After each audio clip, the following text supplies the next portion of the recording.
Welcome to Exchange Traded Fridays, a weekly podcast from ETF.com, providing an inside perspective on the latest developments in the ETF space. I'm Jeff Benjamin, Wealth Management Editor here at ETF.com, and I'm joined this week by Senior ETF Analyst Sumeet Roy, Research Lead Kent Tooney, and Finance Reporter DJ Shaw. How y'all doing, folks? Doing great, Jeff. Thanks for having us. Great. As our frequent listeners will quickly learn, this is going to be going forward a kind of a revolving cast. You're going to get to know everybody at ETF.com because we've all got cool perspectives on this ETF space, and some are here some weeks, some are here the next week. Anyway, in this episode, we'll be discussing the suddenly impressive performance of active management versus indexed strategies, what trends are unfolding in ETF launches, and we'll be talking with a special guest this week, Ryan Wellman, head of U.S. ETF capital markets at John Hancock Investment Management. So let's roll into this. For our first segment, we're going to be talking about some research that Morningstar did, and I wrote about it this week on active management over the 12-month period through June. We're talking about mutual funds and ETFs. This is Morningstar's research. Found that about 51% of active funds beat their passive counterparts, which is, it doesn't sound like much. It sounds like a coin flip, actually, but it actually is more impressive when you put it in the context of over the past decade through June. Only about 32% of active funds that survived that period outperformed their benchmark. So for some reason, it was a strong run, or has been a strong run for active, but a little bit more granular looking at this, the real standout category was intermediate core bonds. Again, mutual funds and ETFs, 72% of those active strategies beat their passive counterparts. I mean, to me, that's shocking. I don't know if it's because there's some active strategies that have a, maybe are just kind of passive strategies that have some active components to it. I don't know. And I'd like to hear from you guys what you think could be, triggering this kind of sudden turnaround for active management. Is it where we are in the cycle, or is it the strategies, or all of the above? I can speak to it, but from my perspective, of course, much easier than maybe what Sumeet might have to say. But as an investment advisor and a money manager myself, when I'm not writing about ETFs and such, is that I've found more use in the active area for active fixed income. And I believe that's what a lot of investors are doing as well. We're in a transitional phase in terms of what interest rates are doing. For the first time in 3 years, the Federal Reserve is set to raise interest rates. And then investors are thinking, and even advisors as well, like myself, the bond market is much deeper and more complex than the stock market. I mean, you have credit risk, interest rate risk, a range of issuer types and maturities, not to mention how global economic conditions play into all those factors. So active management becomes a solution to that challenge. Just having someone else manage it and that's looking at these things every single day, there's a lot of value in that. So that's why I'm seeing a lot of flows coming into active fixed income, and the returns are there as well, because these managers are on top of what's happening in the fixed income market. Mm-hmm. Yeah. I think you said it right, Ken. It's a transition phase. We've obviously seen interest rates go from 0 up to 5.5%. Now they're set to come down. All this, change and, uncertainty with regard to where interest rates are headed, I think plays well in terms of active management. And, I really love that you wrote on this report, Jeff, because it's interesting. A lot of index-only investors, they kind of look down on active management. Yeah. But as the Morningstar report points out, there are categories where active funds have historically had a decent track record versus passive funds, not just over the past year. For instance, you look at the report, and active high-yield bond ETFs, for instance, outperformed 52% of the time over the past 15 years. And then you have corporate bond funds, they've outperformed 60% of the time in that same time frame. Of course, equities is where you're much less likely to see outperformance when it comes to active funds. active large cap US equity ETFs, for example, only beat their passive counterparts 9% of the time over the past 15 years.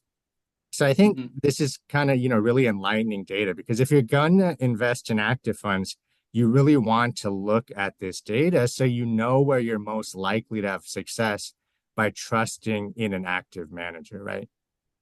Yeah, I mean, it is interesting because historically, you've always kind of thought, you know, cheap beta is where you want to be in a strong bull market, which is kind of essentially where we are. I know there's been some hiccups, but the you think, people always say that, you go to small caps or something like that for active management because it's less covered, they're less liquid, it takes a little more of a delicate touch.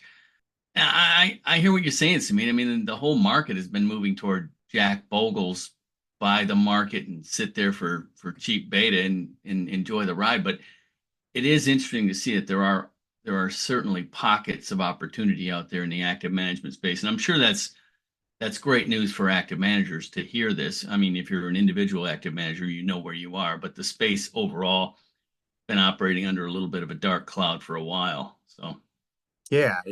It's still a challenge, obviously, to outperform the indices. And, Hmm. even though we see the evidence, there are active funds which are outperforming, figuring out which of those active ETFs, or sorry, which active funds in general are going to outperform, that's a challenge, right? It's almost like Hmm. picking stocks. You have to pick the right active funds. And we're going to be talking to a guest actually at the end of this podcast about the due diligence process when it comes to active funds. And that's a really important part of all this. Yeah, looking forward to that. Okay, let's talk about launches. ETF launches are kind of like the bread and butter here at ETF.com. It's, we give people the information as soon as we get it, and it comes in pretty much daily. And I know DJ Shaw, you do write a lot of those stories. What kind of stuff are you seeing right now in the launch space? What kind of traction is there out there? Where are the trends going? What maybe even what kind of strategies are you seeing roll out? Yeah, thanks for having me. So it's been pretty busy in the ETF space with a few noteworthy launches. First, we've got State Street teaming up with Apollo Global Management to propose a private credit ETF. This would give retail investors access to a mix of public and private investment grade debt, a space that's been typically reserved for institutional investors. This proposed fund, the SPDR SSGA Apollo IG Public and Private Credit ETF, it seeks to make private credit more accessible and liquid, which which is significant given the rapid growth in private credit markets. State Street is also moving forward with three actively managed digital ETFs, sub-advised by Galaxy Asset Management. These funds aim to capitalize on the growing interest in blockchain and crypto. The SPDR Galaxy Digital Asset Ecosystem ETF targets companies benefiting from digital asset adoption. The SPDR Galaxy Hedge Digital Asset Ecosystem ETF offers a similar approach with an options overlay to manage volatility. And lastly, the SPDR Galaxy Transformative Tech Accelerators ETF focuses on infrastructure supporting digital assets. Finally, Morgan Stanley is also converting two of its Pathway branded mutual funds into ETFs, including its 2.6 billion large cap equity fund and 470 million small mid cap equity fund. This proposal kind of highlights the growing preference of ETFs because of how their tax efficiency and trading flexibility. DJ, I think that private credit ETF that it has been filed for is really interesting. I think this is actually one of those ETFs that could break completely new ground. So I definitely love to see this kind of thing. Apollo, who's involved with this ETF, says that the private credit market is valued at $40 trillion, and that's mostly made up of investment grade credit. And when you look into, what does private credit mean?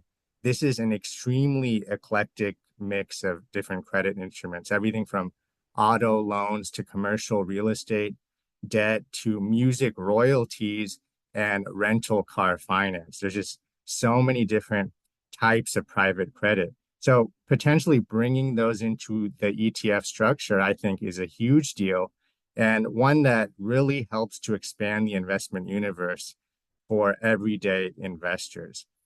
Personally, though, I'm curious to see whether we'll eventually see other types of private investments get put into ETFs in the future. You got to think that, a lot of investors, they would love to get access to hot private startups like SpaceX or OpenAI simply by buying an ETF. I wonder if we'll see that in the future. Do you guys think we'll eventually see that? And maybe more importantly, do you think there's demand for that from an ETF investors? I would guess so, Samit. ETFs are so innovative, and the launches have really been impressive to watch over the last couple of years, especially. I wouldn't be surprised. I mean, some of the ETF launches are kind of ahead of the demand, if you will, kind of like innovation pretty much precedes the demand, whether the demand is already there or not. But on that private credit launch, the State Street and Apollo, that also speaks to, speaking of innovation. I mean, ETFs can provide access to markets that may otherwise be inaccessible, and that's one of the attractions of ETFs. But if I were to, if one that I would be interested in would be not just the private credit area, but private equity. I mean, everyone wants to be like a hedge fund manager or get those type of returns and access to those type of markets. And that's what ETFs can do. And I would be surprised to see more of that. Yes. Great points, Ken. And I should note that currently there is a 15% limit. ETFs can only invest 15% of their assets in illiquid investments. So, that's what this ETF is going to be doing. It's going to be investing up to 15% of its assets in private credit. You can also invest in things like junk bonds. I think up to 20% of the portfolio can be in junk bonds. So it's going to have many different types of fixed income instruments in it, but it is breaking new ground. DJ, you mentioned a few other ETFs that are launching. Some are tied to the crypto space, you said, right? Yeah, those are straight street partnering with Galaxy Asset Management. These ETFs, are targeting companies that benefit from digital assets and that are big players in the crypto space, working on the infrastructure supporting digital assets. The 3 ETFs just launched this week. Yeah, those are kind of interesting to see as well. We already have a number of crypto stock focused ETFs. It's you could almost say it's a crowded space at this point, but to see more ETFs launch in this area suggests that, these issuers, they see the demand. They think that this is a space that's going to continue to gather assets. Yeah, it's interesting to see a lot of competition in the crypto stock ETF area, but new launches are still continuing apace, it seems. I think this is actually a great time to bring in our guest for today. We kicked off this podcast talking about active management, and whether you love active funds or you hate them, they are a large growing force in the ETF industry. So it's important for investors to understand how they work and how to sort through the enormous number of active ETFs that are available today. Our next guest, Ryan Wellman, head of U.S. ETF capital markets at John Hancock Investment Management, is going to shed some light on that topic. Ryan, thanks so much for joining us. Thanks for having me. So Ryan, active ETFs have been absolutely booming. They represent only around 8% of U.S. listed ETF assets, but they've accumulated something like 28% of this year's inflows. So tremendous demand. And in order to meet this demand, ETF fund managers have launched countless active ETFs. Today, there's something like 1,600 actively managed ETFs on the market. Given this huge number of active ETFs available, how should investors go about picking which funds to invest in?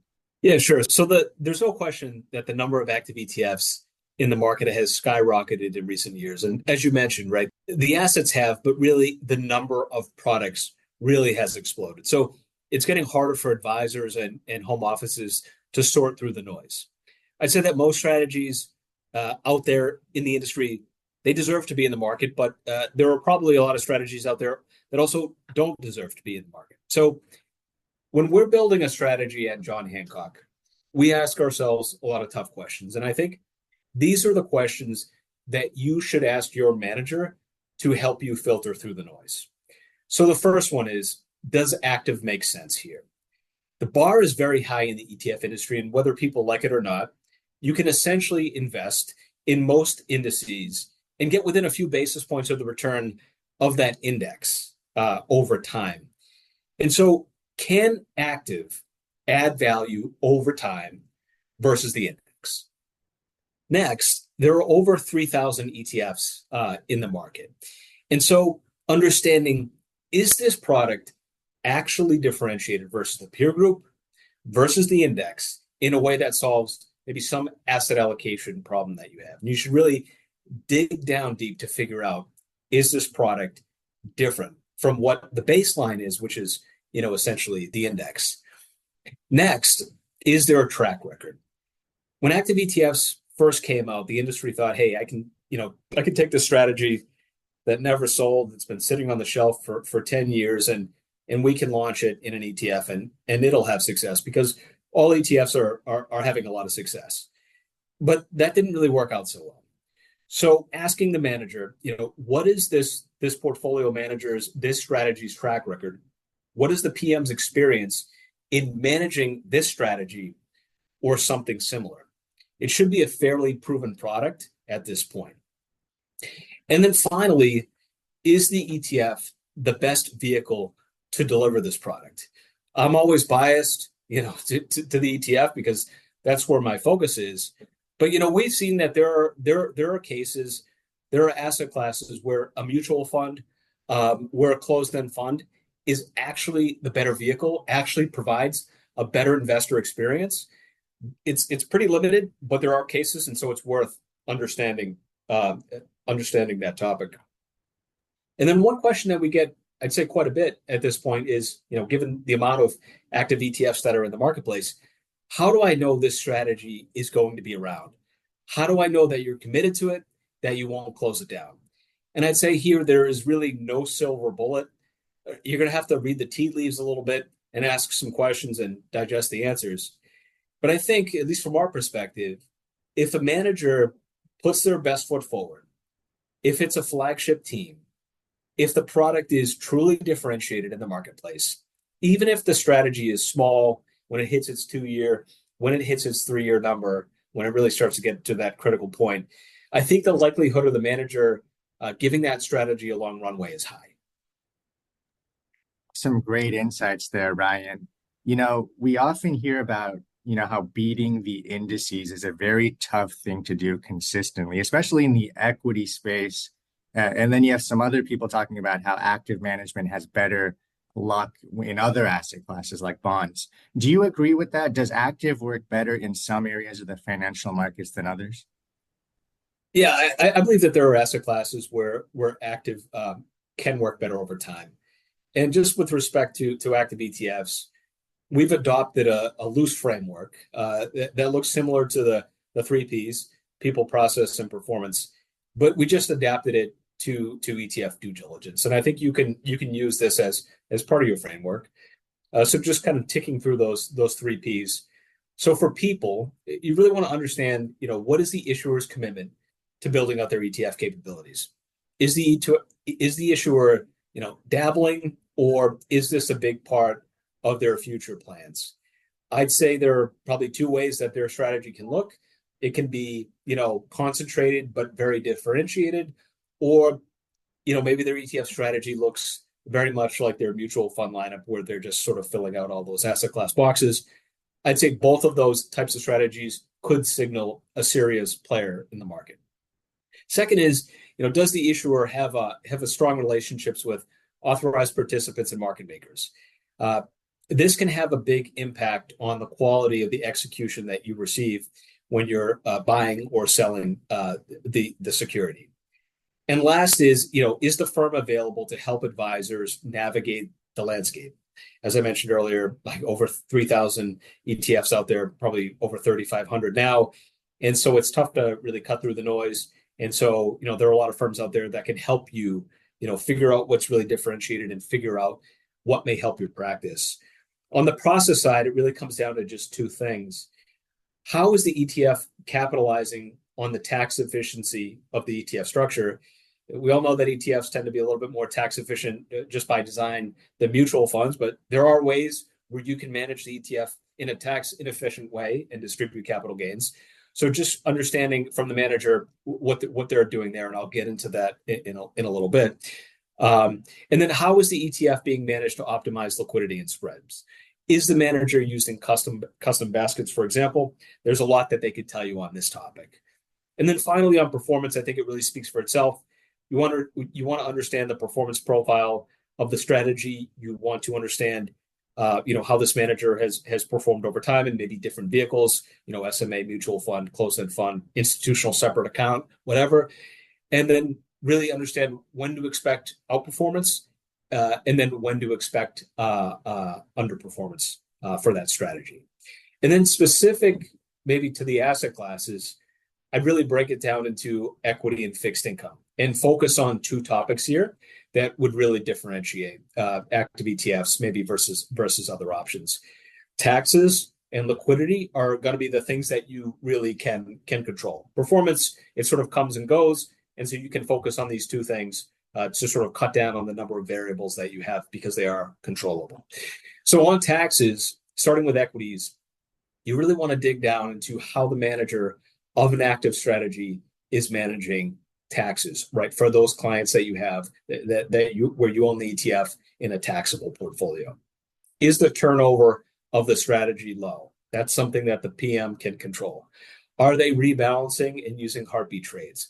What are the expectations for taxes over time for the strategy? This should be a simple question for the manager to answer, I'd think.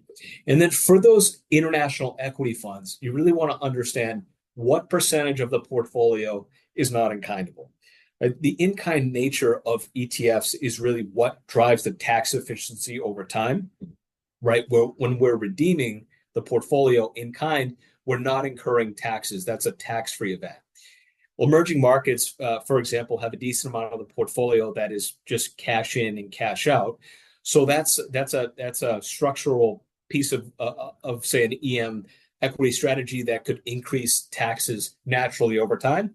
Where say, for instance, on the U.S. equity side, it's all in kind, create, redeem, and it's a highly tax efficient asset class. On the fixed income side, I think it's just worth asking the question whether the ETF is in-kindable or whether it's cash create, cash redeem. We have some ETFs that are fully in-kindable. I'd say that just on balance, they tend to be more tax efficient. We have some ETFs that are cash create, cash redeem. It's just a function of the underlying asset class. Not all asset classes are actually in-kindable, and so just on balance, you'd get more tax efficiency from those portfolios that can move in and out in kind over time. And then on the spread side, I think it's just understanding, what are the liquidity dynamics of the underlying asset class for large orders, sort of, the top of the liquidity being, large cap equity, and then spreads getting a little bit wider as you get in the small cap. Certainly, your broad-based fixed income categories, treasuries, IG corporate, high yield, very tight spreads, but then maybe something like some off the run, securitized strategy, maybe spreads would tend to be a little bit wider. For those strategies that are cash create, cash redeem, you want to understand how is the strategy different from the hedging tools that brokers may typically use to make a market. The more basis risk a strategy has, the higher the spread could be. And then one component on the fixed income side to just focus on would be asking the question, what are the variable fees? Because again, you want to figure out what are your expectations for spreads in a normal environment. They're going to go up when volatility goes up, but just in general, like a market like we're in today, what should I pay on average for bid-ask spread? Variable fees are a tool that ETFs have to externalize the cost of putting cash to work in the portfolio. And for those fixed income ETFs that are cash create, cash redeem, they'll charge this variable fee. And so that's just a good thing to keep in mind, because it's going to impact spreads in the ETF over time. And so it'll influence your expectations. So Ryan, as you noted, there's clearly a very comprehensive due diligence process that investors need to go through before they buy active ETFs. Can you talk about some of the pitfalls that investors should avoid when it comes to active ETFs? Sure. So when you're evaluating active ETFs, you should really focus on answering questions in 4 categories. And remember, your baseline is always a passive, low cost, tax efficient strategy. So you always want an improvement from that. And if you can't get that, then you're still in a good place. So the first thing you want to get answered: why is the strategy in market? How is it different from the peer group and from the index? The second thing: what is the strategy's performance blueprint? When should I expect outperformance, and when should I expect underperformance?